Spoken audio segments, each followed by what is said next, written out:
Mai girma Muhammadu Buhari, shin ko za ka iya gaya mana me ya taso da batun a canza kuɗi? Gwamnan bankin tarayya. To shin ya sanar da kai hakan? Ya sanar da ni da zai wannan canji. To shin shekaru nawa za a ɗauka kafin a gama gudanar da haka? Wata uku.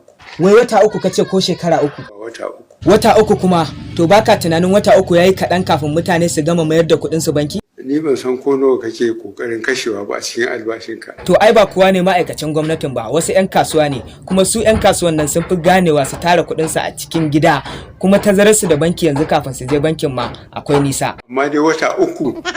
Mai girma Kwankwaso, ka ji abin da Buhari yake faɗa. Shin me ya jawo haka? Rashin shugabanci da rashin adalci. Shine. Gaskiya ne. Mai girma Muhammadu Buhari, gaskiya ya kamata a daɗa wa mutane lokaci kafin a daina ansa waɗannan tsofaffin kuɗaɗen.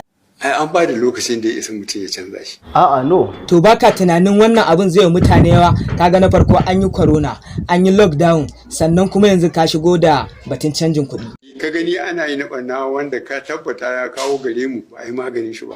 To dan Musa, ka ji abin da yake cewa. Ƙarya yake. Saboda me kace haka? In kuma yana da magana ya zo nuna masa. Kuma fa haka ne Dr. Injiniya Rabi'u Musa Kwankwaso. Kaga na farko lokacin da zamu zaɓi Buhari, tsofaffi sai da suka gaya mana kan mu zaɓe sa, mu kuma da taurin kai muka ce sai mun zaɓe sa. Gashi mun gani. Ai a hannun ne. Gaskiya ne. A aikin ne. Gaskiya ne.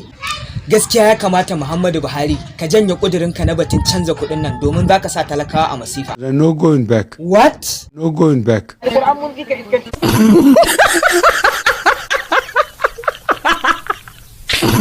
Gaskiya talakawan Najeriya a zaben da za a yi na 2023 wallahi ku kiyaye, saboda kun ga jarmiyar da aka ce za mu sha, to muna shan ta, ku kanku kun ga zahiri.